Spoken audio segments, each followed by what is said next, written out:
قرآن اور اہل بیت یہ دونوں کا آپس میں بڑا گہرا تعلق ہے۔ اہل بیت کو اگر دیکھنا ہے تو قرآن میں دیکھ لو، اور قرآن کو اگر دیکھنا ہے عملی طور پر تو اہل بیت کا خاندان دیکھ لو۔ قرآن کریم کا اہل بیت سے بڑا تگڑا رشتہ ہے، اور اہل بیت کا بڑا ہی پیارا رشتہ ہے قرآن کریم سے۔ نبی کریم صلی اللہ تعالی علیہ وآلہ وسلم کی ایک بڑی مشہور و معروف ترمذی شریف کی حدیث مبارکہ ہے۔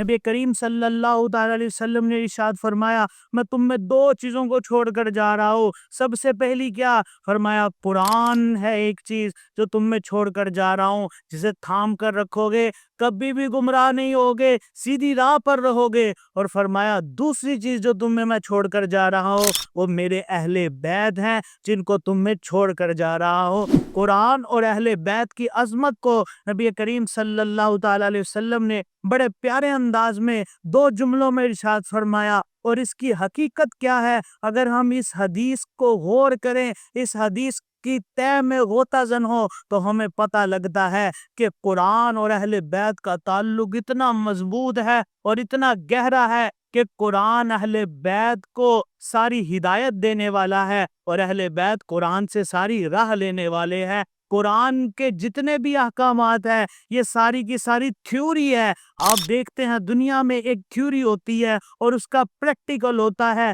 اگر اس حدیث کو دیکھیں تو قرآن ایک تھیوری ہے، اور قرآن کی تھیوری کا جو پریکٹیکل ہے وہ اہل البیت کی ذات ہے۔ اہل البیت نے قرآن کے احکامات پر ایسا عمل کیا کہ منوان اس تھیوری کا پریکٹیکل کر کے دکھایا۔ بہت ساری مثالیں ہم لے سکتے ہیں، لیکن ایک مثال قرآن سے دیتے ہیں۔ رب العالمین نے ارشاد فرمایا، یا ایھا الذین آمنوا استعینوا بالصبر والصلاۃ ان اللہ مع الصابرین۔ کہا اے ایمان والو، نماز کے ساتھ اور صبر کے ساتھ اللہ تبارک و تعالیٰ کی مدد چاہو۔ کیا کہا؟ واستعینوا بالصبر والصلاۃ، صبر کے ساتھ نماز کے ساتھ کیا کرو؟ اللہ کی مدد مانگو۔ واقعہ کربلا، میدان کربلا میں جب امام عالی مقام کے رفقا کو دیکھتے ہیں، خود امام علی مقام کی ذات کو دیکھتے ہیں تو دیکھیں کہا واستعینوا، مدد چاہو، بالصبر والصلاۃ، نمازی ادھر بھی ہیں،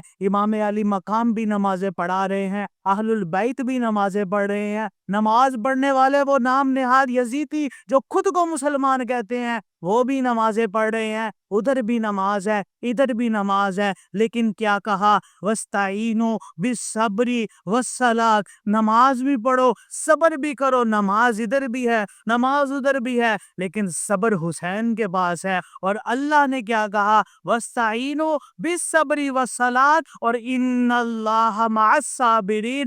نماز اکیلی کافی نہیں تھی بلکہ صبر بھی تھا، اور حسین نے صبر کر کے دکھایا اور بتا دیا کہ ان اللہ مع الصابرین، اللہ صبر کرنے والوں کے ساتھ ہوتا ہے۔ آگے رب نے فرمایا وَلَا تَقُولُوا لِمَن يُقْتَلُ فِي سَبِيلِ اللَّهِ أَمْوَاتٌ بَلْ أَحْيَاءٌ وَلَٰكِن لَّا تَشْعُرُونَ، اور فرمایا اللہ کے راستے میں شہید ہو جائے، وَلَا تَقُولُوا، انہیں تم نہ کہو کہ یہ مردہ ہے، بَلْ أَحْيَاءٌ، بلکہ وہ شہداء زندہ ہے۔ اور کربلا کے میدان میں جب امام علی مقام کا سر نیزے پر بلند تھا، اس جیتی جاگتی مثال نے جب لبے حسین سے قرآن پڑھ کر سنایا جا رہا تھا، قرآن کی یہ آیت کا مصداق نظر آ رہا تھا کہ جو شہید ہوتا ہے نا وہ مرتا نہیں ہے بلکہ زندہ ہوتا ہے۔ حسین میرا شہید اگرچہ ہوا لیکن اسلام کو زندہ کر گیا اور بتا دیا